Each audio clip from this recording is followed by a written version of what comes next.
आप सभी का स्वागत है आज की महत्वपूर्ण क्लास में। आज हम लोग इस वीडियो में एक बहुत ही महत्वपूर्ण टॉपिक को कवर करने वाले हैं, जो आपका प्राचीन इतिहास के अंतर्गत जैन धर्म और आपके बौद्ध धर्म है। जैन और बौद्ध धर्म से आपके सभी एग्जामों में बहुत क्वेश्चन पूछता है, तो यह टॉपिक आपके सभी एग्जामों के लिए बहुत ही इंपॉर्टेंट है। और आपके एग्जाम में अगर कहीं से या कोई भी एग्जाम से अगर आपका जैन धर्म और बौद्ध धर्म से क्वेश्चन पूछता है तो इसी वीडियो के अंदर से पूछेगा, तो आप इस वीडियो में लास्ट तक जरूर बने रहिएगा। चलिए हम वीडियो को शुरू करते हैं। सबसे पहले देखेंगे जैन धर्म, और इसी वीडियो में हम लोग बाद में बौद्ध धर्म को भी पढ़ने वाले हैं। तो जैन धर्म की अगर हम बात करें तो जैन धर्म के संस्थापक कौन थे, तो ऋषभदेव या आदिनाथ, यानी ऋषभदेव का ही दूसरा नाम आदिनाथ था। ये दोनों जो व्यक्ति थे वो एक ही व्यक्ति थे, और ये यहाँ पे आपको ऋषभ जो देव थे वो आपको जैन धर्म के प्रथम तीर्थकर थे। टोटल आपको जैन धर्म में 24 तीर्थकर हुए थे, तो इनमें पहले आपको तीर्थकर थे ऋषभदेव, और इन्हीं के द्वारा जैन धर्म की स्थापना की गई थी। जबकि यहाँ पे वास्तविक संस्थापक अगर पूछे तो आपको 24वें जो तीर्थकर थे आपके कौन, तो महावीर स्वामी, उनको माना जाता है वास्तविक संस्थापक। तो ये भी आपको याद रखिएगा। जैन धर्म के जो संस्थापक थे आपको ऋषभदेव, इनकी यहाँ पे चर्चा कहाँ पे किया गया है, तो आपको इसका उल्लेख ऋग्वेद में किया गया है कि यहाँ पे जैन धर्म के संस्थापक आपको ऋषभदेव या आदिनाथ है, जबकि वास्तविक संस्थापक आपके महावीर स्वामी को माना जाता है। तो यहाँ पे हम लोग 24 तीर्थकर को आगे हम लोग देखेंगे। इसमें जो इंपॉर्टेंट है उसको हम लोग अच्छे से देखेंगे, जिसमें आपको हम यहाँ पे ऋषभदेव को देख लिए। फिर यहाँ पे जो 23वें तीर्थकर थे आपके कौन, पार्श्वनाथ। तो पार्श्वनाथ से भी आपके एग्जाम में बहुत सारा क्वेश्चन पूछता है। तो हम बात करें अगर पार्श्वनाथ की, जो आपको जैन धर्म के 23वें तीर्थकर थे। यहाँ पे इनका जन्म की अगर हम बात करें तो आपको जो महावीर स्वामी का जन्म हुआ था उनसे 2.5 साल पूर्व ही आपको इनका जन्म हुआ था। यहाँ पे पार्श्वनाथ के पिता का नाम क्या था, तो अर्शोसेन था, जो आपको काशी के राजा थे, और इनकी माता थी वामा देवी और इनकी पत्नी थी प्रभावती। तो यहाँ पे ये सब इंपॉर्टेंट नहीं है, लेकिन आपको याद रखिएगा पार्श्वनाथ के बारे में मेन कि ये आपका 23वें तीर्थकर थे जैन धर्म में। अब यहाँ पे हम पार्श्वनाथ के बारे में बहुत इंपॉर्टेंट बात करेंगे, जो आपके सभी एग्जामों के लिए बहुत ही इंपॉर्टेंट है। तो अगर हम बात करें पार्श्वनाथ के बारे में, तो पार्श्वनाथ के द्वारा यहाँ पे 4 संकल्प दिया गया था, और ये जो आपको चारों संकल्प था उनको ब्रह्मचर्य के नाम से जाना जाता है। इसमें आपको चारों संकल्प कौन कौन था, तो याद रखिएगा अहिंसा था, सत्य था, असत्य था और अप्रियगृह था। यहाँ पे आपको पार्श्वनाथ के द्वारा बोला गया था कि जीवों की हिंसा नहीं करना है, उसके बाद सदा सत्य और मधुर बोलना है, उसके बाद संपत्ति ग्रहण नहीं करना है यानी असत्य, अपरिग्रह यानी चोरी नहीं करना है। तो ये चारों जो आपको संकल्प दिए थे पार्श्वनाथ के द्वारा दिया गया था, और चारों को ब्रह्मचर्य के नाम से जाना जाता है। लेकिन इसमें एक और इसमें चेंजेस हुआ था, और यहाँ पे 5वां संकल्प जोड़ा गया था ब्रह्मचर्य। तो यहाँ पे एग्जाम में बहुत सारा पूछा गया है कि ब्रह्मचर्य जो आपको जोड़ा गया था चारों संकल्प में, वो किसने जोड़ा था, तो याद रखिएगा वो आपको महावीर स्वामी के द्वारा इसमें ब्रह्मचर्य को जोड़ा गया था। यानी आपको शादी विवाह नहीं करना है, तभी इसमें आप इसके अनुयायी बनेंगे। तो यहाँ पे यह इंपॉर्टेंट है, याद रखिएगा ब्रह्मचर्य को किसने जोड़ा था, तो महावीर स्वामी के द्वारा जोड़ा गया था। और इस पांचों की अगर हम बात करें संकल्प को, तो पांचों को पंच महाव्रत के नाम से जाना जाता है। तो इंपॉर्टेंट है। पार्श्वनाथ के जो यहाँ पे अनुयायी थे उनको निर्ग्रंथ के नाम से, निर्ग्रंथ बोला जाता था। निर्ग्रंथ का मतलब होता है बंधन रहित, यानी फ्री, यानी किसी भी आपको बंधन में नहीं बंधा है, उसी को निर्ग्रंथ के नाम से जाना जाता था। यहाँ पे इसको याद रखिएगा। अब हम देखेंगे 24वें तीर्थकर, जो आपके बहुत इंपॉर्टेंट है, जो आपके थे कौन, तो महावीर स्वामी, जो आपको जैन धर्म के वास्तविक संस्थापक के रूप में माना था। और यहाँ से इनसे बहुत सारा क्वेश्चन पूछ लेता है, इनसे सभी पॉइंट आपको यहाँ पे हम लोग कवर करने वाले हैं। महावीर स्वामी की अगर हम बात करें तो महावीर स्वामी का जन्म हुआ था 540 ईसा पूर्व में। यहाँ पे इनका जो जन्म हुआ था वह आपको बिहार के वैशाली में कुंडल ग्राम में हुआ था 540 ईसा पूर्व में। महावीर स्वामी के पिता का नाम था सिद्धार्थ, और ये आपको ज्ञात्री कुल के सरदार थे। इनके माता का नाम था त्रिशला, जो आपको लिच्छवी शासक चेटक की बहन थी। ये भी आपको याद रखना है। यहाँ पे महावीर स्वामी का जब जन्म लिए थे तो महावीर स्वामी का नाम था वर्धमान, और यहाँ पे इनकी शादी हुई थी किससे, तो यशोदा नाम की लड़की से हुई थी। और यशोदा के आपको पेट से ही जन्म ली थी कौन, तो अनुजा। अनुजा का ही नाम था प्रियदर्शनी, यानी अनुजा और प्रियदर्शनी एक ही आपका लड़की है। और यहाँ पे अनुजा का शादी हुआ था किससे, तो जमाली से, यानी आपको महावीर स्वामी के दामाद कौन थे, तो जमाली थे। और आपको जमाली आपको महावीर स्वामी के प्रथम शिष्य भी थे। तो आपको दोनों पॉइंट याद रखना है। यहाँ पे अगर हम बात करें वर्धमान का, यानी आपको महावीर स्वामी का, तो इनके एक बड़ा भाई थे जिनका नाम था नंदीवर्धन। तो शादी के बाद यहाँ पे ज्ञान की प्राप्ति हेतु ये आपको गृह त्याग करते हैं, तो घर छोड़ते हैं 30 वर्ष की आयु में, और 12 वर्षों के बाद यहाँ पे तपस्या करने के बाद इनको ज्ञान की प्राप्ति होती है। यानी 42 वर्ष की उम्र में इनको जन्म भी एक ग्राम था, वह आपको जो रिजुपालिका नदी के तट पे था। तो यहीं पे आपको इनको ज्ञान की प्राप्ति हुई थी, या आपको सागौन वृक्ष के नीचे। तो आपको याद रखना है। ज्ञान प्राप्ति के बाद इनका जो पहला साल था वह आपको बीता था अस्थि ग्राम में, उसके बाद इनका अंतिम वर्षवास हुआ था पावापुरी में, और यहाँ पे पावापुरी में इनकी मृत्यु हुई थी अंतिम वर्षवास के बाद। तो आपको याद रखिएगा, यहाँ पे आपको जितने भी आपको इसमें जैन के तीर्थंकर हुए थे यानी टोटल 24 के अलग अलग इसमें आपको प्रतीक दिया गया है। तो इसमें जो आपके महावीर स्वामी थे इनका एक प्रतीक था सिंह यानी आपको लायन। सबके बारे में हम जितने प्रतीक है उसको हम देखने वाले हैं इसी वीडियो में। और यहाँ पे प्रथम शिष्य आपको बताए हैं कुछ जमाली जो इनका दामाद था वही बना था, जो अनुजा का पति था। प्रथम शिष्य की बात करें तो आपको चंदना या चंपा थी जो आपको भिक्षुणी संघ की प्रमुख थी, तो ये भी आपको याद रखना है।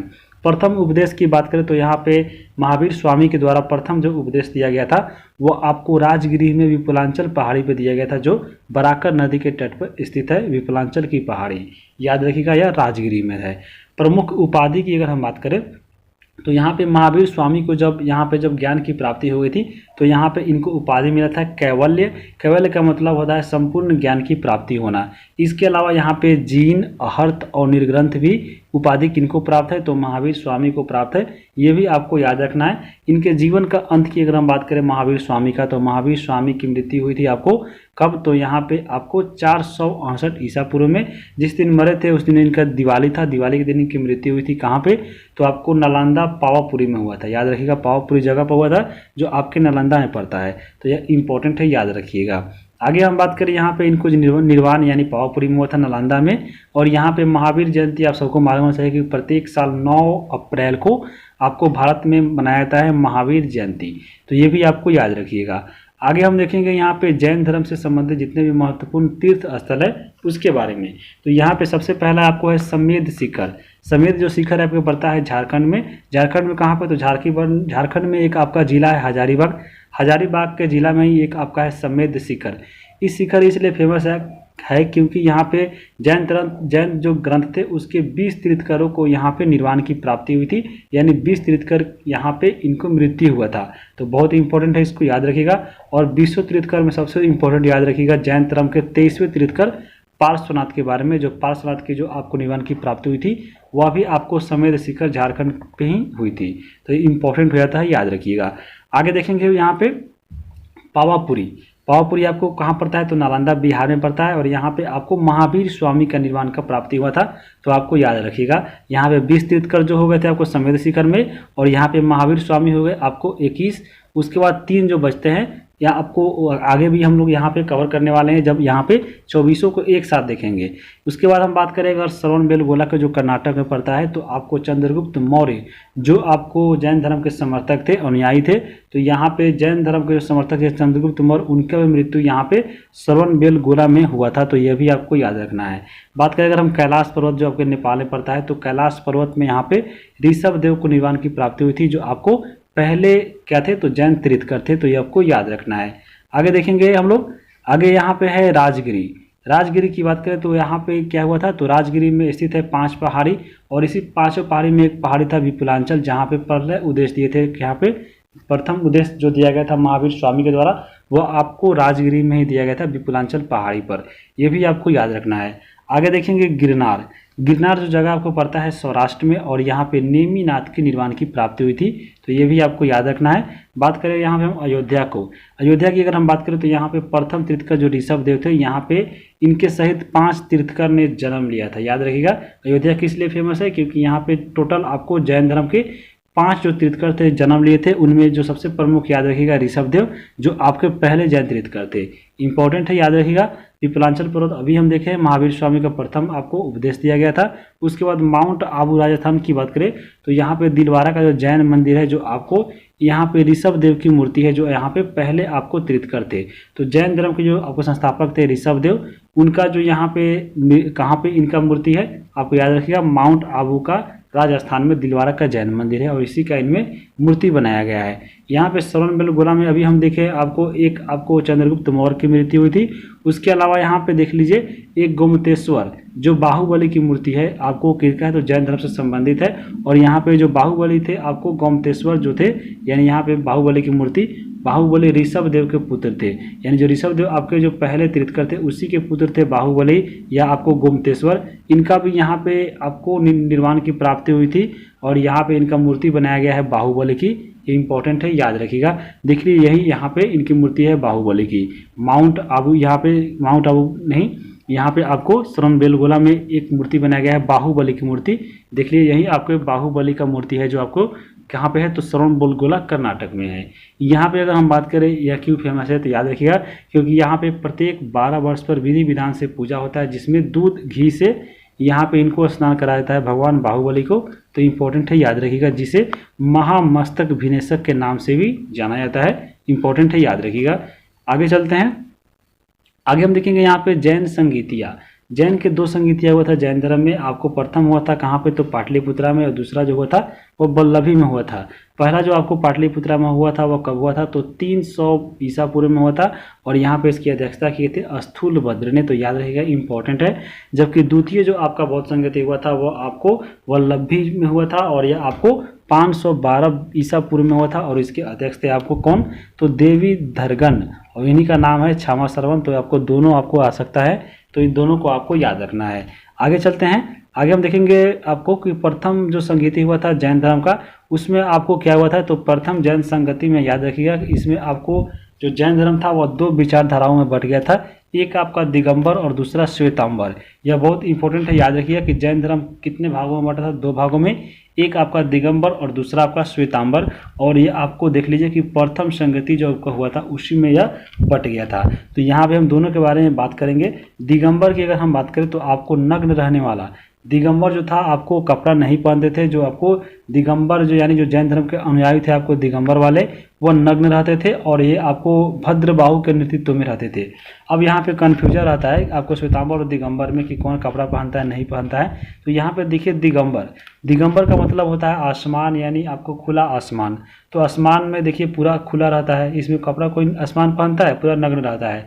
तो यहाँ पे याद रहेगा दिगंबर यानी नग्न रहने वाला, और यहाँ पे नग्न रहने पर क्या, तो भद्र यानी भद्र दिखाई देता है। तो यहाँ पे भद्रबाहु के नेतृत्व में। उसके बाद श्वेतांबर की बात करें तो आपको ये श्वेत वस्त्र पहनते थे, तो ऐसे ही आपको याद रहेगा श्वेत श्वेतांबर। और यहाँ पे स्थूल भद्र के नेतृत्व में आपको क्या, तो श्वेतांबर जो आपका इसमें जैन धर्म वितरित हुआ था आपको याद रखिएगा। और यहाँ पर देखते हैं आपको जो श्वेत कपड़ा पहनते हैं उस पर स्थूल यानी क्या, तो धूल बहुत ज़्यादा पड़ता है। आपको ये दोनों याद रहेगा। तो आइए चलते हैं आगे। आगे हम लोग देखेंगे यहाँ पे श्वेतांबर और दिगंबर के बीच में क्या डिफरेंस था। आगे यहाँ से बहुत इंपॉर्टेंट क्वेश्चन आपको पूछता है एग्जाम में। यहाँ पे हम बात करें श्वेतांबर का, जो श्वेतांबर जो आपको जो जैन धर्म के अनुयायी जो मानते थे श्वेतांबर को, इसके प्रमुख थे स्थूलभद्र। जबकि दिगंबर की अगर हम बात करें तो दिगंबर को मानने वाले अनुयायी को इसके जो प्रमुख थे आपको भद्रबाहु थे। यहाँ पे हम इसको याद कैसे रखे थे, तो श्वेतांबर श्वेत कपड़ा पहनता है, श्वेत पे धूल जल्दी जम जाता है, तो स्थूलभद्र। जबकि दिगंबर जो होता है, दिगंबर मतलब होता है आकाश, और आकाश कपड़ा नहीं पहनता है यानी नग्न रहता है, और नग्न दिखने वाला भद्र दिखाई देता है। तो आपको भद्रबाहु याद रहेगा। आगे देखेंगे यहाँ पे हम लोग श्वेतांबर के जो समर्थक थे वो आपको मगध वाले कहलाए थे, जबकि यहाँ पे दिगंबर वाले थे वो दक्षिण वाले व्यक्ति थे। यहाँ पे असल में ऐसा हुआ था कि जब 2 भागों में बटा था आपको जैन धर्म में, यानी आपको श्वेतांबर और दिगंबर, तो श्वेतांबर वाले आपको मगध में रह गए थे, जबकि जो दिगंबर वाले थे आपको चले गए थे दक्षिण में, क्योंकि यहाँ पे अकाल पड़ा था आपको मगध में। तो आपको कुछ लोग दक्षिण में चले गए थे, वहीं आपको यह दिगंबर बन गए। यहाँ पे दिगंबर और श्वेतांबर में यही आपको फर्क था। मेन आपको आगे इसमें मिलेगा और कुछ। तो यहाँ पे अगर बात करें हम श्वेतांबर के बारे में, तो श्वेतांबर लोग का मानना था कि मोक्ष प्राप्त हेतु यहाँ पे वस्त्र का त्याग करना आवश्यक नहीं है, जबकि यहाँ पे दिगंबर लोग का मानना था कि मोक्ष प्राप्ति हेतु हम लोग को कपड़ा आपको अवश्य रूप से त्याग करना पड़ेगा, इसलिए आपको नग्न रहते थे। उसके बाद हम बात करें श्वेतांबर में, तो श्वेतांबर में ये मानना था कि जो स्त्रियाँ थी उनको निर्माण के योग्य नहीं माना जाता था, यानी उनकी मृत्यु जो आपको जैसे करते थे पुरुष लोग, इनका वैसा मानना नहीं था। लेकिन यहाँ पे दिगंबर जो थे वह मानते थे कि नहीं, स्त्रियों को भी निर्वाण की आवश्यकता नहीं पड़ेगी। ये आपको दिगंबर का मानना था, जबकि श्वेतांबर चाहते थे कि स्त्रियों को निर्वाण योग्य है। आगे देखेंगे यहाँ पे श्वेतांबर के बारे में, तो श्वेतांबर का मानना था कि भोजन की आवश्यकता जो पड़ेगी वो आपको ज्ञान प्राप्ति के बाद पड़ेगी। लेकिन दिगंबर लोग का मानना था कि ज्ञान प्राप्ति के बाद भोजन की आवश्यकता पड़ेगी ही नहीं, यानी आपको जब ज्ञान की प्राप्ति हो जाए उसके बाद भोजन नहीं करना है, ये आपको मानते थे दिगंबर लोग। जबकि श्वेतांबर लोग मानते थे कि भोजन की आवश्यकता ज्ञान प्राप्ति की हम लोग बात करेंगे। आगे देखेंगे, आगे यहाँ पे हम बात करें यहाँ पे श्वेतांबर के बारे में, तो श्वेतांबर जो लोग थे वह महावीर स्वामी को विवाहित मानते थे, जबकि जो दिगंबर लोग थे वह महावीर स्वामी को अविवाहित मानते थे। ये भी आपको याद रखना है। उसके बाद यहाँ पे अगर हम बात करें श्वेतांबर के बारे में, तो श्वेतांबर के अनुसार आपको जो 29वें तीर्थंकर थे मल्लीनाथ, इनका कहना था कि जो मलिनाथ थे वो आपको स्त्री थे, जबकि यहाँ पे दिगंबर लोग जो थे उनका मानना था कि जो मलिनाथ है वो आपको पुरुष थे, जबकि यहाँ पे श्वेतांबर लोग इनको स्त्री मानते थे। आगे देखेंगे यहाँ पे अगर हम बात करें श्वेतांबर के बारे में, तो श्वेतांबर का मानना था कि यहाँ पे जैन का जो ग्रंथ है आगम ग्रंथ, ये इसको स्वीकार करते हैं, लेकिन यहाँ पे जो दिगंबर लोग थे वो आपको आगम ग्रंथ को अस्वीकार करते हैं। तो ये भी आपको याद रखना है। यहाँ से इन दोनों के बारे में आप डिफरेंस देख लिए। आगे चलते हैं। आगे यहाँ पे हम देखेंगे महत्वपूर्ण पॉइंट। यहाँ पे जो जिरम्भिक ग्राम था, जो आपके जिरम्भिक ग्राम हजारीबाग के निकट पड़ता है, जहाँ पे पार्श्वनाथ में की यहाँ पे पहाड़ियों में स्थित है, ये इंपॉर्टेंट है। उसके बाद रिजपालिका नदी की बात करें तो रिजपालिका जो नदी की पहचान की गई है अभी वर्तमान में, वो आपको दामोदर नदी के पास से की गई है। ये भी आपको याद रखना है, जो वर्तमान में बराकर नदी है, इसी को रिजपालिका नदी उस समय बोला जाता था। उसके बाद महावीर स्वामी ने यहाँ पे अपने शिष्यों को टोटल जो यहाँ पे जब बांटा था तो आपको 11 गंधर्व में बांटा था, लेकिन इसमें 11 गंधर्व जो था आपको महावीर स्वामी के समय में इसमें 10 खत्म हो गए थे। जब महावीर स्वामी जीवित थे तो उनके काल में एकमात्र ऐसा गंधर्व था जो यहाँ पे अभी भी उसमें जीवित था, और वह उसका नाम था आर्य सुधर्मा। तो आर्य सुधर्मा एक अकेला ऐसा गंधर्व था जो महावीर स्वामी की मृत्यु के बाद भी जीवित रहा है, और जैन धर्म का प्रथम मुख्य उपदेशक बना कौन, तो आर्य सुधर्मा, जो आपको गंधर्व था। आगे देखेंगे। आगे यहाँ पे हम देखेंगे जैन प्रतीक के बारे में। देख लीजिए, यही आपका जैन प्रतीक है, इसी को बोला जाता है जैन प्रतीक, यानी ये जैन चिन्ह था। महावीर स्वामी के 250 जब इनका जन्म वर्ष पूरा हुआ था, तो इसी के अवसर पे यहाँ पे 1975 में इसको जैन समुदाय के द्वारा अपनाया गया था, जैन प्रतीक चिन्ह को। तो आप यहाँ पे देख सकते हैं। यहाँ पे जो आप देख रहे हैं जैन प्रतीक में, यहाँ पे आपको 3 बिंदु दिखाई दे रहा होगा, ये तीनों वाला बिंदु।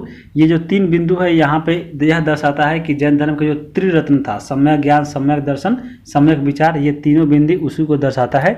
ये सब आपको याद रखना है। यहाँ पे हम देखेंगे अब प्रमुख जैन साहित्य। प्रमुख जैन साहित्य कौन कौन थे? जैन साहित्य को आपको आगम कहा जाता था, ये याद रखना है। तो जैन साहित्य हम देखेंगे सबसे पहले कल्पसूत्र। कल्पसूत्र की हम बात करें तो यह आपको एक जैन साहित्य था जो आपको भद्रबाहु के द्वारा लिखा गया था, और यहाँ आपको लिखा गया था आपको संस्कृत में, जिसमें आपको जैन तीर्थंकरों की जीवनी के बारे में आपको कहा गया है। यहाँ पे याद रखिएगा कल्पसूत्र किसने लिखा था, तो भद्रबाहु के द्वारा, जो आपको कौन थे, तो दिगंबर वहाँ के प्रमुख थे, ये आपको याद रखना है। आगे देखेंगे भगवती सूत्र। भगवती सूत्र की अगर हम बात करें तो महावीर स्वामी के जीवनी के बारे में इसमें चर्चा है, और इसी में आपको 16 महाजन पदों का उल्लेख भी है, किसमें, तो भगवती सूत्र में। उसके बाद देखेंगे आचारांग सूत्र। आचारांग सूत्र की बात करें तो यहाँ पे इस जो आपका जैन साहित्य है, इसमें जैन भिक्षुओं के आचार नियम का उल्लेख किया गया है, किसमें, तो आचारांग सूत्र में। तो यहाँ पे इसको याद रखिएगा। अब हम देखेंगे यहाँ पे जैन धर्म के त्रिरत्न। जैन धर्म के त्रिरत्न की बात करें तो इसमें सम्यक ज्ञान, सम्यक दर्शन और सम्यक चरित्र को यहाँ पे जैन धर्म का त्रिरत्न कहा जाता है। यहाँ पे सम्यक ज्ञान का अर्थ होता है वास्तविक ज्ञान, सम्यक दर्शन का मतलब होता है सत्य में विश्वास, जबकि सम्यक चरित्र का विश्वास होता है, अर्थ होता है क्या, तो इंद्रियों और कर्म पर नियंत्रण करना। ये आपको त्रिरत्न है किसका, तो जैन धर्म का। आगे देखेंगे यहाँ पे जैन धर्म में क्या क्या मान्यताएं थी। तो जैन धर्म में ऐसा माना जाता था कि अहिंसा पर विशेष बल दिया गया था, कृषि और युद्ध में भाग लेने पर प्रतिबंध लगाया गया था पूर्ण रूप से, किसके द्वारा, तो जैन धर्म में याद रखिएगा कृषि और युद्ध नहीं करना था, किसको, तो जैन धर्म के मानने वाले को। यहाँ पे पुनर्जन्म एवं क्रमबद्ध में विश्वास थे, किनके, तो जैन धर्म को। जैन धर्म लोग मानते थे कि पुनर्जन्म होता है और क्रमवाद में विश्वास रखते थे। उसके बाद वर्ण व्यवस्था की निंदा की गई थी, किसके द्वारा, तो आपको जैन धर्म के अनुयायियों के द्वारा। उसके बाद माना है जैन धर्म में कि जैन धर्म में ईश्वर की मान्यता नहीं है, यानी जैन धर्म वाला जो लोग थे वह ईश्वर को नहीं मानते थे, ये आपको याद रखना है। उसके बाद इसमें आत्मा की मान्यता दी थी, यानी ये मानते थे जैन धर्म वाले की आत्मा होती है, आपको ईश्वर नहीं होती है ये आपको मानते थे, लेकिन आत्मा होती है ये मानते थे। तो ये आपको याद रखना है, ये आपको जैन धर्म की मान्यताएं थी। चलते हैं आगे। यहाँ पे हम देखेंगे जैन धर्म को मानने वाले आपको शासक कौन कौन थे, तो देख सकते हैं। सबसे पहला आपको इंपॉर्टेंट सबसे चंद्रगुप्त मौर्य, उसके बाद बिंदुसार, उसके बाद महापद्मनंद, घनानंद, बिंदुसार, अमोघवर्ष, राष्ट्रकूट, चालुक्य, सोमदेव, सिद्धराज और कुमारपाल चंदेल जो शासक थे वह सभी के सभी यहाँ पे जैन धर्म को मानने वाले शासक थे। तो इम्पोर्टेंट है, इसको याद रखिएगा।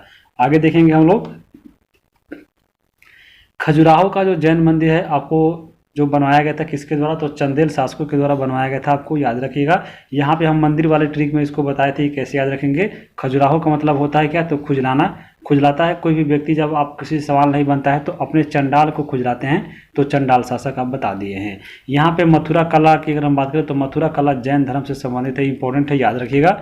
यहाँ पे एक बहुत ही इंपॉर्टेंट आपको एग्जाम में पूछता है कि आपको जियो और जीर्णोद्धार का नारा किसने दिया था। तो जियो और जीर्णोद्धार का नारा महावीर स्वामी के द्वारा दिया गया था, इंपॉर्टेंट पॉइंट है, याद रखिएगा। अब यहाँ पे हम देखेंगे 2400 तीर्थकरों के बारे में। तो यहाँ पे हम बताए थे कि आपको 20 जो तीर्थकर थे वहाँ पे केवल समेत शिखर में इनको निर्वाण की प्राप्ति हुई थी, और यहाँ पे 5 जो तीर्थकर थे आपको अयोध्या में जन्म लिए थे, जिनमें आपको सबसे इंपॉर्टेंट यहाँ पे सबसे पहले आपको ऋषभ देव भी थे, इंपॉर्टेंट है। तो यहाँ पे आप देख सकते हैं आपको ये आपको सभी के सभी क्या है तो तीर्थकर है। उसके बाद ये इनका प्रतीक चिन्ह है, ये आपको दिख रहा है, ये आपका जो खंड है ये आपको जन्म स्थान है, जबकि ये आपको निर्वाण की प्राप्ति यानी मृत्यु वाला स्थान है। तो यहाँ पे आप साथ साथ देख सकते हैं और प्रतीक भी देख सकते हैं। यहाँ पे 2400 के 2400 है, लेकिन आपको जो मेन है यहाँ पे मेन अगर हम बात करें तो शुरू से लेकर आपको कम से कम 4 या 5 यहाँ पे यानी ऋषभ देव से लेकर आपको सुमतिनाथ, यहाँ पे आपको कितना हो गया 2 2 4 1 5 यानी 5, और नीचे कम से कम 4 या 5 आपको याद रखना है, क्योंकि ये आपको एग्जाम में पूछ लेता है क्रम बाई क्रम, दे देता है कि तीसरा कौन था या दूसरा कौन था, ऐसे पूछ लेता है। तो यहाँ पे प्रतीक भी आपको याद रखना है। सबसे इंपॉर्टेंट यहाँ पे आदिनाथ सबसे पहले तीर्थकर, इनका आपको प्रतीक था ऋषभ और यानी बैल, और यहाँ पे इनका जन्म हुआ था अयोध्या में, और यहाँ पे कैलाश में इनकी मृत्यु हुई थी, तो इनको याद रखिएगा। बात करें दूसरे थे अजीतनाथ, यहाँ पे हाथी उनका क्या था तो चिन्ह था, अयोध्या में जन्म लिए थे, समेत शिखर पे इनको निर्वाण की प्राप्ति हुई थी। तो ऐसे ऐसे आपको याद रखना है, मेन रूप से आपको 5 याद रखना है। इन 5 को हम ट्रिक से अभी बता देते हैं यहाँ पे आगे। और लास्ट में यहाँ पे देख सकते हैं, लास्ट में आपको कम से कम ये 4 या 5 आपको इसको भी याद रखना है, क्योंकि यहाँ पे क्रम पूछ लेता है आपको। ये 24वें थे, 23वें थे, 22वें थे और ये 21वें थे। तो यानी 21 से लेकर 24 तक और 1 से लेकर 5 तक आपको कम से कम याद रखना चाहिए। तो इसको हम ट्रिक से देखेंगे। सबसे पहले यहाँ पे देख लीजिए, सबसे पहले आपको एक वर्ड याद रखना है, रिया सास। रिया सास अगर हम बात करें तो ये आपको पहले वाले 5 जो थे आपको कौन थे, 5 आपको जैन तीर्थकर थे। 5 कौन थे तो रिया सास, यहाँ पे ऋष याद रखिएगा, ऋषभ देव पहले हो गए। फिर देखिए रिया आ से आ रहा है कौन, अजीतनाथ तो दूसरे हो गए। सास की बात करें यानी एस की, एस से हम याद रखेंगे संभवनाथ, फिर एस याद रखेंगे क्या तो अभिनंदननाथ, और फिर एस से समतिनाथ यानी सुमतिनाथ। अब यहाँ पे अब कंफ्यूजन हो रहा होगा कि डबल एस है तो कौन पहले आएगा, संभवनाथ आएगा या आपको सुमतिनाथ आएगा। तो यहाँ पे देख लीजिए 100 के बाद यहाँ पे भ है और 100 के बाद यहाँ पे म है, तो पहले पफवा में पहले आपका भ आता है, फिर बाद में आपको म आता है। तो पहले वाला संभवनाथ आएगा, दूसरा वाला समतिनाथ आएगा। तो ये आपको याद रखना है। तो ये आपको रिया सास हो गया, आपको शुरू के 5वें तीर्थकर, 5 तीर्थकर हो गया, और लास्ट के 4 तीर्थकर की बात करें तो याद रखिएगा NAPM यानी नापम, याद रखिएगा रिया सास नापम। नापम की बात करें तो एन से याद रखिएगा नेमिनाथ, आपको ये हो गए 21वें हो गए। ए से याद रखिएगा अष्टनेमी, आपको 22वें हो गए। एम आपको पी से याद रखना है पार्श्वनाथ, आपको 23वें हो गए। और एम से याद रखिएगा महावीर स्वामी, ये आपको 24वें हो गए। तो कम से कम ये आपको यहाँ पे हो गया 5 और यहाँ पे हो गया 4, यानी टोटल आपको कम से कम 9 याद रखिए। यहाँ से एग्जाम में हमेशा क्वेश्चन पूछता है। आगे देखेंगे हम लोग अब बौद्ध धर्म। बौद्ध धर्म की बात करें तो बौद्ध धर्म को यहाँ पे संस्थापक किसको माना जाता है, तो बौद्ध धर्म के संस्थापक माने जाते हैं महात्मा बुद्ध। महात्मा बुद्ध का जन्म हुआ था 563 ईसा पूर्व में, और इनका जन्म कहाँ पे हुआ था तो वह आपको लुम्बिनी वन में हुआ था, कपिल वस्तु जगह था। और यहाँ पे वर्तमान में बात करें अगर हम कपिल वस्तु का, तो यह आपको पड़ता है रुमेनदेई, जो आपके नेपाल में पड़ता है। यानी इनका जन्म नेपाल में हुआ था, वर्तमान नेपाल में, लेकिन उस समय आपको यह लुम्बिनी वन कपिल वस्तु पड़ता था, ये आपको याद रखना है। यहाँ पे महात्मा बुद्ध के पिता का नाम था सुशोधन, याद रखिएगा, यह कपिल वस्तु के शासक थे। इनकी माता की नाम थी महामाया देवी, लेकिन यहाँ पे इनका जन्म जो हुआ था, जन्म के पहले वीक में ही इनकी माता की मृत्यु हो गई थी। और इनका जो लालन पोषण किया था, इनका जो किया था गौतमी माता प्रजापति के द्वारा इनका लालन पोषण किया गया था। और इनका जब जन्म हुआ था तो इनके बचपन का नाम हुआ करता था सिद्धार्थ। बाद में जब इनको ज्ञान की प्राप्ति हुई थी तो यहाँ पे इनको भगवान बुद्ध के नाम से कहा, आपको पुकारा गया। यहाँ पे इनका जो शादी हुआ था महात्मा बुद्ध का, वह हुआ था यशोधरा से। यशोधरा से हुआ था, 16 वर्ष की आयु में इनका शादी हो गया था। और बाद में इनका एक पुत्र हुआ जिनका नाम था राहुल। फिर इनके अगर हम बात करें राहुल, फिर उसके बाद यहाँ पे इनके शिष्य की बात करें, यानी महात्मा बुद्ध के शिष्य थे आनंद और उपाली, ये 2 व्यक्ति आपको याद रखना है। उसके बाद इनका जब शादी हो जाता है तो ज्ञान प्राप्ति के हेतु यहाँ पे 29 वर्ष की आयु में क्या होता है तो अपने घर को छोड़ देते हैं, यानी गृह त्याग करते हैं। इस घटना को बुलाता है महाविनिष्कर्मण। तो 29 वर्ष की आयु में गृह को त्याग देते हैं। यहाँ पे इनकी सारथी कौन थे तो याद रखिएगा सारथी, यहाँ पे याद रखिएगा चन्ना नाम का एक सारथी था। और यहाँ पे जो इनका घोड़ा था, इनके प्रिय घोड़ा का नाम था कंथक, और यहाँ पे सारथी का नाम था चन्ना, याद रखिएगा। आगे देखेंगे यहाँ पे इनका गुरु, जब यहाँ पे घर जब त्यागे थे तो शुरू में इनको सबसे पहले एक गुरु मिले थे अलार कलाम। अलार कलाम के पास कुछ देर यहाँ पे इनके द्वारा तपस्या किया गया, लेकिन इनका मन नहीं लगा, फिर वहाँ से चले गए थे। फिर आगे चलकर यहाँ पे इनको ज्ञान की प्राप्ति होती है कब, तो 35 वर्ष की आयु में। कहाँ पे होता है, तो बोध गया में होता है। और किस दिन होता है, तो आपको वैशाख पूर्णिमा के दिन होता है। जब इनको ज्ञान की प्राप्ति हो जाती है तो इनको बुद्ध के नाम से प्रसिद्ध हो जाते हैं। तो याद रखिएगा, भगवान बुद्ध आपको ज्ञान प्राप्ति के बाद इनकी नाम पड़ा था, उसके पहले इनका नाम क्या था, तो सिद्धार्थ था। यहाँ पे अगर हम बात करें इनके बारे में, तो जब इनको ज्ञान की प्राप्ति हुई थी तो सबसे पहले ये गए थे सारनाथ, और प्रथम वर्षवास यहाँ पे गुजारे थे सारनाथ में। कहाँ पे, तो गुलगंध कुटी में, याद रखिएगा। आगे देखेंगे अंतिम वर्षवास, यानी अंतिम इनका जो काल था वो आपको वैशाली यानी आपको बेलूग्राम में, ये बिहार में पड़ता है, इनका अंतिम वर्षवास था। यहाँ पे ज्ञान प्राप्ति की स्थल पूछ रहा है आपको, स्थल कहाँ पे है, तो वही बोध गया आपको गया में है। कहाँ पे हुआ था, तो आपको निरंजना फल्गु नदी के तट पर हुआ था। बोधि वृक्ष यानी आपको पीपल के पेड़ के नीचे हुआ था। और यहाँ पे यह जो आपको जब इनको ज्ञान की प्राप्ति हुई थी तो उस घटना को बोला जाता है संबोधि, याद रखिएगा। गृह त्यागे थे तो महाभिनिष्क्रमण, ज्ञान की प्राप्ति हुई तो इनको संबोधि घटना के नाम से जाना जाता है। यहाँ पे ज्ञान प्राप्ति के बाद सबसे पहला जो उपदेश दिए थे वह कहाँ पे दिए थे, जो इनका प्रथम वर्षावास था यानी सारनाथ। सबसे पहला उपदेश सारनाथ में दिए गए थे। कहाँ पे, तो ऋषिपतन में, सारनाथ के ऋषिपतन में सबसे पहला यहाँ पे इनके द्वारा उपदेश दिया गया था। और याद रखिएगा, सबसे पहला जो उपदेश दिया गया था उस घटना को बोला जाता है महाधर्म चक्र परिवर्तन, यानी धर्म चक्र परिवर्तन आपको प्रथम उपदेश को बोला जाता है, ज्ञान की प्राप्ति संबोधि को। जबकि गृह त्याग को क्या बोलाता है, तो महाभिनिष्क्रमण। तो ये आपको तीनों याद रखना है।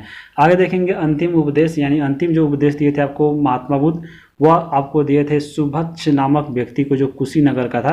याद रखिएगा, सुभद्र नहीं, यहाँ पे सुभक्ष होगा। सुभक्ष नामक व्यक्ति को अंतिम उपदेश दिया गया था आपको महात्मा बुद्ध के द्वारा, इंपॉर्टेंट है, याद रखिएगा। उसके बाद हम बात करें यहाँ पे 8 टोटल आपके धर्म प्रचार स्थल थे जहाँ पे महात्मा बुद्ध के द्वारा यहाँ पे बौद्ध धर्म का प्रसार किया गया था। उसमें देख सकते हैं मगध है, अंग है, अकाशी है, मल्ल है, शाक्य है, वज्जी है, कुशाल है, कौशल है, ये आपको याद रखना है। उसके बाद जीवन का इनका अंत की हम बात करें तो इनका जो मृत्यु हुआ था वह 483 ईसा पूर्व में हुआ था। कहाँ पे, तो कुशीनारा में। कुशीनारा आपको पड़ता है वर्तमान में उत्तर प्रदेश में। इनकी मृत्यु हुई थी आपको 80 वर्ष की आयु में। जिस दिन ये मरे थे वो आपको उस दिन वैशाख पूर्णिमा था, और जब मरे थे तो इनको यहाँ पे इस घटना को बोला जाता है महापरिनिर्वाण। तो यहाँ पे इस घटना को भी याद रखिएगा। आगे चलते हैं। आगे यहाँ पे हम बात करें महात्मा बुद्ध के बारे में, तो महात्मा बुद्ध का जो जन्म हुआ था और उनको जो ज्ञान की प्राप्ति हुई थी, और यहाँ पे महापरिनिर्वाण यानी जिस दिन मरे थे, ये तीनों जो घटना हुई थी वह एक ही दिन हुआ था, और वह हुआ था आपको कब, तो वैशाख पूर्णिमा को। इसलिए यहाँ पे इस घटना को वैशाख पूर्णिमा के नाम से जाना जाता है, और यहाँ पे उसको बुद्ध पूर्णिमा भी कहा जाता है। तो वह जो आपको वैशाख पूर्णिमा के दिन जो मरे थे वह आपको बुद्ध पूर्णिमा मनाया था इसी के अवसर पे। तो ये तीनों आपको घटना याद रखना है। यहाँ पे आपको विशेष तौर पर एक और चीज़ याद रखिएगा, आपको क्या हुआ था 18 मई 1974 को। तो 18 मई 1974 को आपको भारत में पहला बार परमाणु का सफल परीक्षण किया गया था, और वह जो आपको किया गया था वो आपको उस एक मिशन के तहत किया गया था। उस मिशन का नाम था कब, क्या, तो बुद्धा स्माइलिंग। और यह भी आपको किया गया था किस दिन, तो आपको बुद्ध पूर्णिमा के दिन ही किया गया था। इसलिए आपको बुद्ध से रिलेट करके याद रखना है आपको स्माइलिंग बुद्धा। बुद्ध पूर्णिमा के दिन में ही आपको पहली बार भारत में 18 मई 1974 को प्रथम परमाणु सफल परीक्षण हुआ था। तो बहुत इंपॉर्टेंट है, इसको याद रखिएगा। आगे चलते हैं। आगे हम लोग यहाँ पे देखेंगे कि गौतम बुद्ध का सर्वाधिक उपदेश कहाँ पे दिया गया था। तो सर्वाधिक उपदेश इनको दिया गया था श्रावस्ती में, जबकि पहला उपदेश आपको सारनाथ में, जबकि सबसे ज़्यादा आपको उपदेश श्रावस्ती में दिया गया था, याद रखिएगा। आनंद की बात करें तो आनंद कौन था, तो आपको गौतम बुद्ध के परम शिष्य था, याद रखिएगा। इसका सबसे बड़ा योगदान यही था कि स्त्रियों को संघ में शामिल की सदस्यता आपको इसी के बदौलत मिला था। तो याद रखिएगा, स्त्रियों के संघ की सदस्यता किसने दिलाई थी, आपको आनंद ने। आनंद आपको गौतम बुद्ध के परम शिष्य था, आपको याद रखिएगा। बात करें अगर हम अजातशत्रु की, अजातशत्रु की बात करें तो आपको मालूम होगा कि यह बिंबिसार का पुत्र था, और आजीवक संप्रदाय का संस्थापक किसको बोला जाता है, तो अजातशत्रु को बोला जाता है। यहाँ पे प्रारंभ में जो अजातशत्रु था आपको जैन के समर्थ थे, और बाद में यहाँ पे यह बुद्ध के आपको संपर्क में आ गए, यानी बुद्ध से दीक्षा लिए। शुरू में आपको यह जैन धर्म से संबंधित थे, अजातशत्रु, याद रखिएगा। उसके बाद हम बात करें सुबक्ष। सुबक्ष कौन था, तो आपको भी बताया है, कुशीनारा का निवासी था, जो अंतिम शिष्य था, यानी भगवान बुद्ध के अंतिम शिष्य कौन था जो आपको ज्ञान की प्राप्ति हुई थी, वह आपको कुशीनारा स्थित सुबक्ष नामक व्यक्ति था। यह आपको याद रखिएगा। यहाँ पे गौतम बुद्ध का जन्म मृत्यु की तिथि जो आपको बताया गया है वह आपको चीन का एक अभिलेख है कैंटोन आधारित अभिलेख में इसकी चर्चा है, उसी के आपको आधार पर यह माना जाता है इनके जन्म और मृत्यु की तिथि को, तो आपको याद रखना है। हम अगर यहाँ पे हम बात करें आपको बौद्ध धर्म की मान्यताएं के बारे में, तो बौद्ध धर्म आपको अनिश्वरवादी है, यानी यह ईश्वर को नहीं मानता है, और आपको जैन धर्म भी नहीं मानता था और यह बौद्ध धर्म भी नहीं मानता है। आत्मा की परिकल्पना दोनों में है, यानी आत्मा को दोनों मानता है आपको जैन और बौद्ध, याद रखिएगा। पुनर्जन्म की मान्यता भी आपको कहाँ पे है, वो आपको बौद्ध धर्म में है, तो आपको ये याद रखिएगा। अब हम यहाँ पे बात करेंगे त्रिपिटक के बारे में। बौद्ध धर्म के त्रिपिटक जो थे आपको तीन इसमें त्रिपिटक है। इसमें जो पहला है वह आपका है विनय पिटक, जो आपके सबसे छोटा त्रिपिटक है। इसमें आपको विनय पिटक में संघ के नियम की चर्चा है। उसके बाद सूत पिटक की बात करें तो सूत पिटक है जो आपको सबसे बड़ा आपका त्रिपिटक है। इसमें बुद्ध के उपदेशों का संकलन है।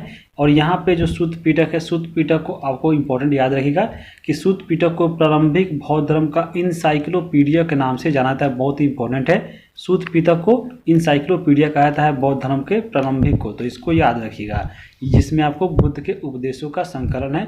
बात करें अगर अभिधम पिटक की, तो अभिधम पिटक आपके सबसे इसमें जो बिचले हैं यानी मध्यम आपको त्रिपिटक थे, और इसमें आध्यात्मिक और दार्शनिक विचारों का संकलन किया गया है, तो आपको तीनों त्रिपिटक याद रखिएगा। आगे चलते हैं, आगे हम देखेंगे यहाँ पे कुछ प्रसिद्ध बौद्ध जो विद्वान थे उनके बारे में। तो सबसे पहले यहाँ पे देखेंगे हम लोग अश्वघोष के बारे में। अश्वघोष की बात करें तो इनके द्वारा पुस्तक लिखा गया था बुद्ध चरित्र।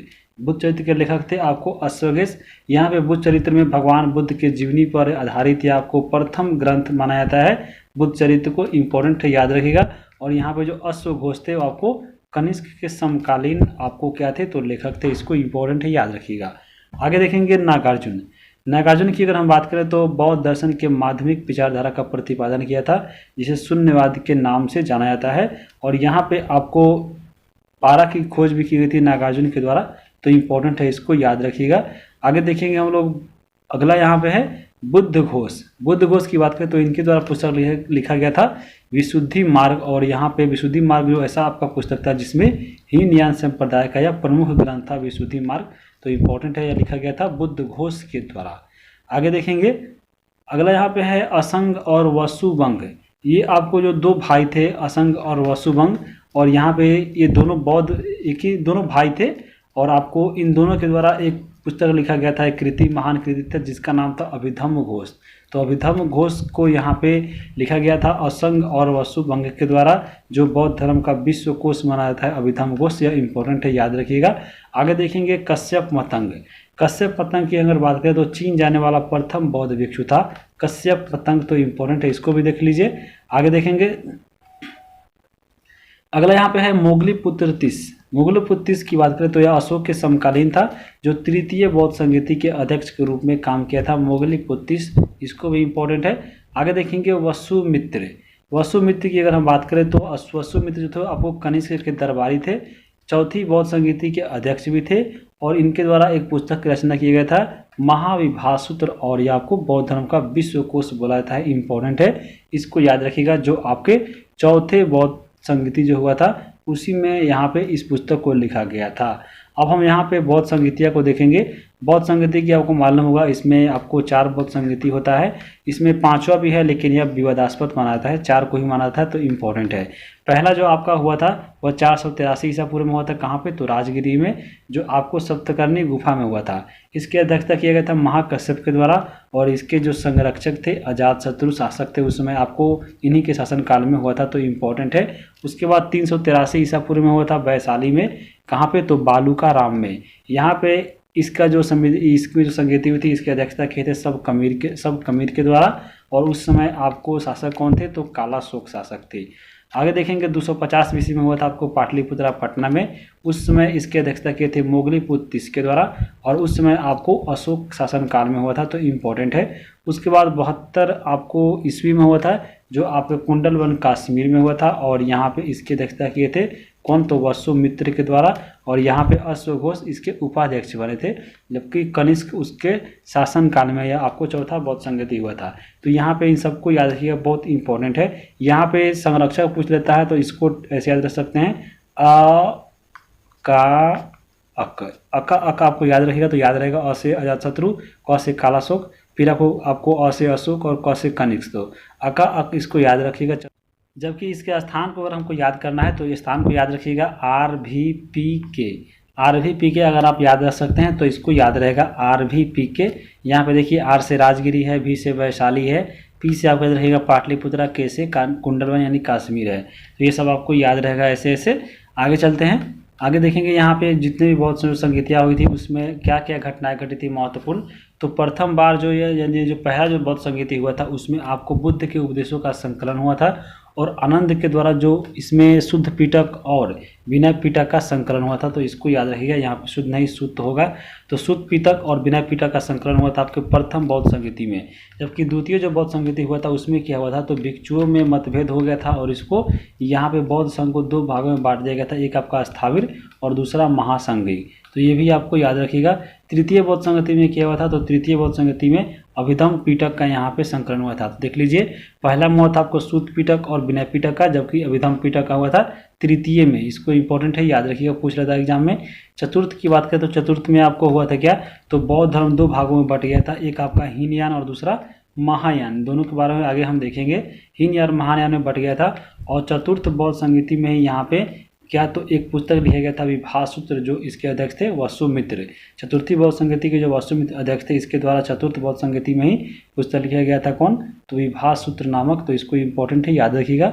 हम त्रिपिटक यहाँ पे देख रहे थे, शुद्ध पिटक विनय पिटक, इनको हम लोग देख लिए हैं। आगे देखेंगे यहाँ पे हम लोग जो बौद्ध धर्म दो भागों में बटा था आपको हीनयान और महायान में, उसके बारे में। तो यहाँ पे आप देख सकते हैं हीनयान के बारे में। सबसे पहले तो हीनयान की अगर हम बात करें तो यह व्यक्तिवादी धर्म, अर्थात प्रत्येक व्यक्ति को अपने प्रयत्न से मोक्ष प्राप्त करना चाहिए, ये आपको हीनयान वालों को मानना था। जबकि महायान की अगर हम बात करें तो यह समस्तवादी धर्म है, जिसका उद्देश्य समस्त मानव जाति के कल्याण करना है। तो आपको याद रखना है। उसके बाद यहाँ पे हीनयान वालों का मूल मंत्र था अपदीपो भव।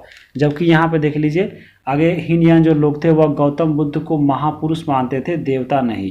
हीनयान जो लोग थे वह आपको भगवान बुद्ध को महापुरुष कहते थे। जबकि यहाँ पे ये जो आपको तो महायान जो थे आपको भगवान बुद्ध को देवता का दर्जा प्राप्त था, ये भी आपको याद रखना है। आगे देखेंगे यहाँ पे हीनयान मूर्ति पूजक नहीं थे, बल्कि बोधि वृक्ष धर्म चक्र स्तुति की पूजा करते थे। लेकिन यहाँ पे जो महायान के जो लोग थे वह आपको महायान में आत्मा और महायान में आपको मूर्ति पूजक थे। जो महायान के जो लोक समर्थक थे वह आपको मूर्ति की पूजा करते थे, लेकिन हीनयान वाले मूर्ति की पूजा नहीं करते थे। इसको याद रखिएगा। हीनयान का आदर्श वाक्य आपको अहर्त पूज का है, जबकि यहाँ पर महायान का आपको आदर्श याद रखिएगा बोधित्सव है। याद रखिएगा, हीनयान अहर्त पूज, जबकि महायान बोधित्सव है, इसको याद रखिएगा। आगे देखेंगे हीनयान की अगर हम बात करें तो हीनयान ग्रंथ सामान्यतः पाली भाषा में लिखा गया है, जबकि महायान ग्रंथ को संस्कृत भाषा में लिखा गया है। आगे हम देखेंगे यहाँ पे प्रमुख साहित्य विशुद्धि मार्ग अवधक सदक की अगर हम बात करें, हीनयान के जो प्रमुख दार्शनिक थे वसुबंधु थे, कुमार लत्ता थे, उसके बाद इत्सिंग थे। जबकि यहाँ पे हम बात करें अगर महायान की, तो महायान के जो इसमें दार्शनिक थे नागार्जुन थे, ह्वेनसांग थे, असंग थे और मैत्रेय थे। बाद में फिर आपको महायान भी दो भागों में बट गया था। महायान दो भागों में बटा था, यहाँ पे देख सकते हैं, एक आपका शून्यवाद और दूसरा विज्ञानवाद। शून्यवाद के जो समर्थक थे आपके नागार्जुन थे, जबकि विज्ञानवाद के समर्थक मैत्रेय नाथ थे। तो ये भी आपको याद रखना है। आगे देखिएगा यहाँ पे बुद्ध से संबंधित जितने भी घटनाएं घटी हुई थी देख सकते हैं, उसका एक प्रतीक है। जैसे यहाँ पे जब बुद्ध का जन्म हुआ था, यानी जब गर्भ थे, पेट में थे, तो इनका प्रतीक हाथी के रूप में चिन्हित किया गया था। जब जन्म लिए थे तो इनको कमल के रूप में इनको चिन्हित किया गया। फिर यहाँ पे जब इनकी जवानी आई, यानी जब यौवन हुआ, तो यहाँ पे सांड के इनका प्रतीक माना गया। जब इन्होंने गृह त्याग किया, यानी जब महाविनिष्क्रमण हुआ, तो यहाँ पे घोड़ा प्रतीक माना जाता है। जबकि ज्ञान की जब प्राप्ति हुई थी, जिनको आपको संबोधि घटना घटी थी, वह आपको बोधि वृक्ष पीपल का इनका प्रतीक माना जाता है। उसके बाद समृद्धि जो हुआ था, इनको शेर के रूप में इनका जो चिन्ह था समृद्धि गुरु था। उसके बाद हम बात करें इनका प्रथम प्रवचन जो हुआ था, यानी धर्म चक्र परिवर्तन, तो चक्र के रूप में यही आपको माना गया है। उसके बाद जब इनको निर्वाण की प्राप्ति हुई थी, यानी महापरिनिर्वाण, तो यहाँ पे पद चिन्ह के रूप में इनको चिन्ह के रूप में इनको चिन्हित किया गया है। जब इनका मृत्यु हुआ था यहाँ पे महापरिनिर्वाण, तो इनको स्तूप बनाया गया था आपको 8। तो 8 स्तूपों को भी हम आगे देखेंगे इसी वीडियो में। आगे चलते हैं। अब यहाँ हम देखेंगे बुद्ध से संबंधित स्थल। सबसे पहले देखेंगे हम लोग लुम्बिनी। लुम्बिनी की अगर हम बात करें तो लुम्बिनी आपको कहाँ पड़ता है, तो ये आपको पड़ता है उत्तर प्रदेश में। गोरखपुर जिले से नौगढ़ रेलवे स्टेशन से 35 किलोमीटर दूर पर स्थित आपको लुम्बिनी है। यहाँ पे बता दें, यहाँ पे लुम्बिनी में, तो लुम्बिनी में जहाँ पे महारानी माया थी, महामाया ने ही यहाँ पे साल वृक्षों के नीचे राजकुमार सिद्धार्थ को जन्म दिया था और उनकी मृत्यु हुई थी। फिर यहाँ पे प्रजापति गौतमी ने इनकी सेवा की थी, यानी पालन पोषण किया था। तो यहाँ पे लुम्बिनी में महात्मा बुद्ध का जन्म हुआ था, ये आपको याद रखना है। अशोक के लुम्बिनी अभिलेख में यह आपको प्राप्त किया गया है, यह जानकारी तो इम्पोर्टेंट है, याद रखिएगा। आगे देखेंगे कपिल वस्तु की बात करें तो उत्तर प्रदेश के सिद्धार्थनगर जिले में यह आपको पिपराहवा नामक स्थल जो अभी वर्तमान में है, इसकी पहचान की गई है आपको कपिल वस्तु की। कहाँ पे, तो आपको उत्तर प्रदेश के सिद्धार्थनगर जिला में पिपराहवा नामक गांव है जो आपको कपिल वस्तु की पहचान की गई है। यहाँ पे कपिल वस्तु की अगर हम बात करें तो कपिल वस्तु शाक्य गणराज की राजधानी थी उस समय, जहाँ के शासक आपके कौन थे, तो गौतम पुत्र के आपको जो पिता थे सुधोधन आपके कपिल वस्तु के क्या थे, तो राजा थे। यहाँ पे यह नगर आपको कपिल मुनि कुटी के नाम पर रखा हुआ था। यह नगर राप्ती नदी की सहायक नदी रोहिणी नदी है, उसी के तट पर था आपको कपिल वस्तु, याद रखिएगा। आगे देखेंगे श्रावस्ती की अगर हम बात करें तो आपको कौशल महाजनपद की राजधानी थी। यह स्थल भी आपको उत्तर प्रदेश में पड़ता है, तो गोरखपुर जिले से 195 किलोमीटर दूर पर स्थित है। वर्तमान में यह गोंडा जिले के सहेत महत गांव के नाम से जाना जाता है, याद रखिएगा। श्रावस्ती अभी वर्तमान में उत्तर प्रदेश के गोंडा जिले के सहेत महत नाम से जाना जाता है। बुद्ध ने अपने जीवन के 25 वर्ष यहीं पे व्यतीत किए थे श्रावस्ती में, तो इम्पोर्टेंट है, याद रखिएगा। यहाँ पे प्रसिद्ध जेतावन आपको जो था एक इसमें प्रसिद्ध जेतावन विहार था जो श्रावस्ती में ही था, जहाँ पे समस्त बौद्ध धर्म के अनुयायियों का आकर्षित करता था आपको श्रावस्ती, तो इम्पोर्टेंट है। जैन धर्म के तीसरे तीर्थ का जो स्वयं भूनाथ थे शंभुनाथ, इनका जन्म आपको श्रावस्ती में ही हुआ था, तो इसको याद रखिएगा। आगे देखेंगे हम लोग सारनाथ की बात करें तो आपको सारनाथ यानी वाराणसी में पड़ता है, वाराणसी 10 किलोमीटर दूर पे है।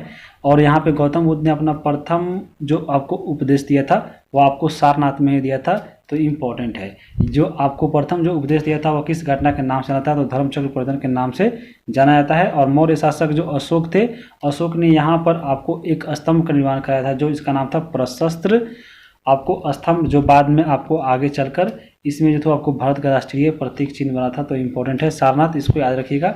आगे देखेंगे कुशीनगर को ही कुशीनारा बुलाता है, जहाँ पे आपको इसकी जो आधुनिक पहचान की गई है वो आपको उत्तर प्रदेश के कस्या नगर नाम से की गई है।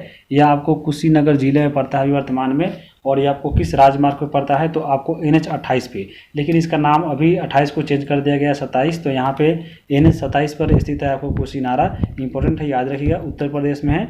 यहाँ पे गौतम बुद्ध ने आपको अंतिम उपदेश दिए थे और यहीं पे इनकी मृत्यु हुई थी, जिसको महापरिनिर्वाण घटना कहा जाता है, तो इम्पोर्टेंट है।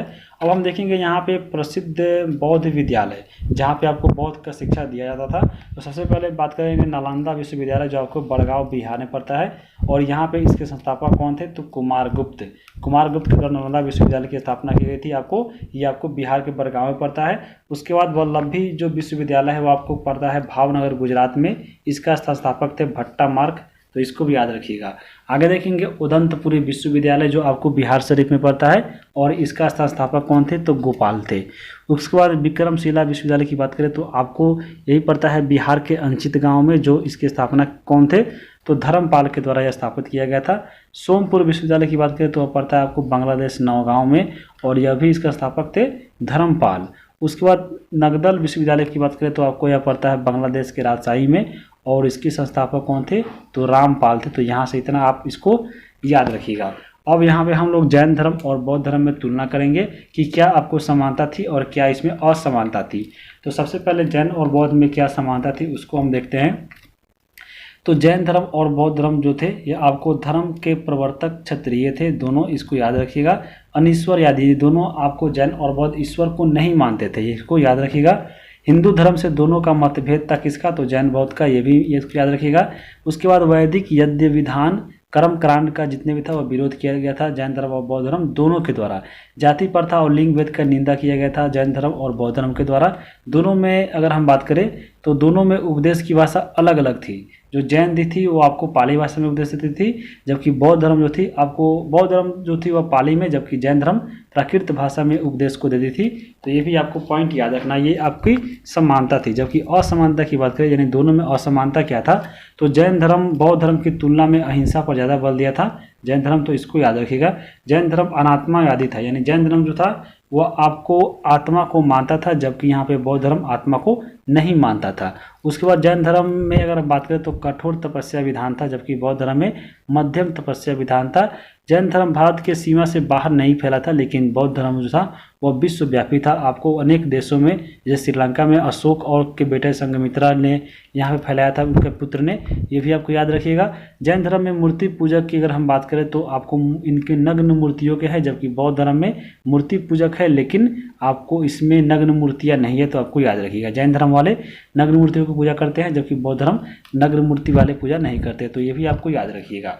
आगे चलते हैं। अब हम देखेंगे यहाँ पे बौद्ध धर्म के त्रिरत्न को। त्रिरत्न आपको इसमें 3 है, आपको बुद्ध, धम्म और संघ बोला जाता है। तो बौद्ध धर्म के त्रिरत्न याद रखिएगा, बुद्ध, धम्म और संघ के बारे में। आगे हम देखेंगे किस बौद्ध संगीति को यहाँ पे विवादास्पद माना गया है, तो आपको 5वां बौद्ध संगीति जो हुआ था उसको विवादास्पद माना गया है, तो आपको याद रखिएगा। बुद्ध के अनुयायियों को 2 भागों में बांटा गया था, वह आपको बांटा गया था, एक भिक्षुक और दूसरे थे वह उपासक थे। बौद्ध धर्म के जो अनुयायी जो आपको भिक्षु थे, वह आपको भिक्षु किसको बोला जाता था, तो बौद्ध धर्म के प्रचार के लिए जिन्होंने संन्यास ग्रहण किया था उसको भिक्षु कहा था। जबकि गृहस्थ जीवन व्यतीत करते हुए जो भी व्यक्ति यहाँ पे आपको बौद्ध धर्म का प्रचार किया वह उपासक कहलाया, तो याद रखिएगा। जो संन्यास ग्रहण किया आपको भिक्षुक, जो आपको गृह जीवन व्यतीत करते हुए आपको प्रचार किया वह उपासक कहलाया, तो आपको याद रहेगा। आगे देखेंगे, अगला यहाँ पे देखेंगे कि बौद्ध धर्म का जो उच्चारण मंत्र था क्या था, तो बुद्धम शरणम गच्छामि, धम्मम शरणम गच्छामि और संघम शरणम गच्छामि, ये जो आपको था बौद्ध धर्म का उच्चारण मंत्र था। ये सब आपको याद रखिएगा। महात्मा बुद्ध ने सर्वप्रथम तपस्या कहाँ की थी, तो आपको उर्वेला में किया था, याद रखिएगा।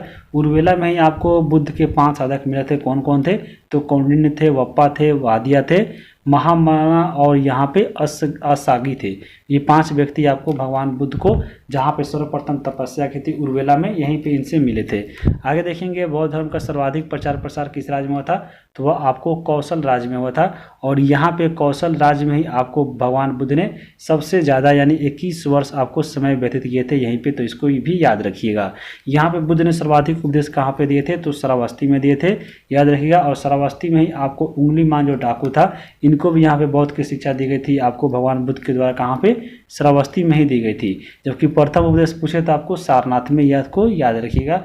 और लेकिन यहाँ पूछे कि बुद्ध ने सबसे अधिक आपको समय कहाँ व्यतीत किए थे, तो आपको कौशल राज्य में किए थे 21 वर्ष। आगे चलते हैं, आगे देखेंगे महात्मा बुद्ध की मृत्यु के बारे में। तो महात्मा बुद्ध की मृत्यु अभी बताए हैं कुशीनारा में हुई थी 483 ईसा पूर्व में। और यहाँ पे कुशीनारा का जो निवासी था जिसका नाम था चंद या कुंद, ये दोनों में से एक ही था। चंद या कुंद नामक व्यक्ति के नाम पे ही यहाँ पे भोजन किए थे, और भोजन करने के बाद इनके जो उदर विकार यानी पेट में दर्द हो गया था, जिसके कारण 80 वर्ष की उम्र में महात्मा बुद्ध की मृत्यु हुई थी। मरने से पहले जो अंतिम उपदेश दिए थे वह उस व्यक्ति का नाम क्या था, तो सुबक्ष था। यहाँ पे बता दिए हैं, सुबक्ष को अंतिम उपदेश मिला था। आगे देखेंगे, भगवान बुद्ध के शरीर त्यागने के बाद इनके अवशेषों को 8 भागों में बांटकर यहाँ पर स्थापित किया गया था, जिनको स्तूप के नाम से जाना था। और यह जो आपके स्तूप है 8 स्तूप है, वहाँ पे देख सकते हैं आपको कौन कौन है, तो लुम्बिनी है, श्रावस्ती है, बोधगया, सारनाथ, राजगीर, कुशीनगर, वैशाली और संकाशी, ये 8 जगह पर बौद्ध को स्तूप को बनाया गया है, तो इम्पोर्टेंट है। और इस सभी स्तूपों को क्या बोला जाता है, तो अष्ट महाचिन्ह के नाम से जाना जाता है, तो इसको याद रखिएगा। आगे देखेंगे हम लोग,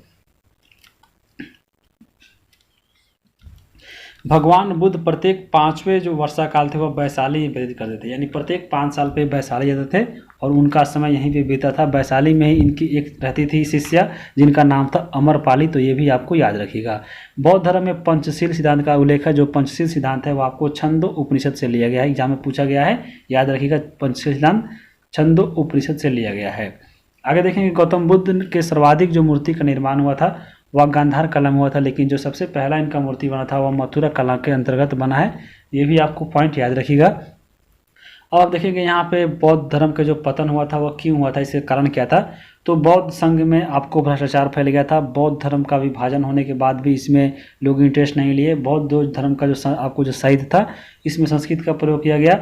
सबसे इसमें महत्वपूर्ण कारण था कि यहाँ पे बौद्ध धर्म के जो लोग थे वह ईश्वर को नहीं मानते थे, यानी अस्वीकार करते थे, और हिंदू धर्म में सुधार आंदोलन चलाते थे। कौन? तो बौद्ध धर्म वाले। इसीलिए यहाँ पे इनका पतन हो गया था। अब हम देखेंगे भारत के में प्रसिद्ध आपको बौद्ध जो मठ है बहुत इंपॉर्टेंट है, यहाँ से एग्जाम में क्वेश्चन पूछता है। तो यहाँ पे देखिए प्रसिद्ध बौद्ध मठ में सबसे पहले देखेंगे हम लोग हेमिस मठ।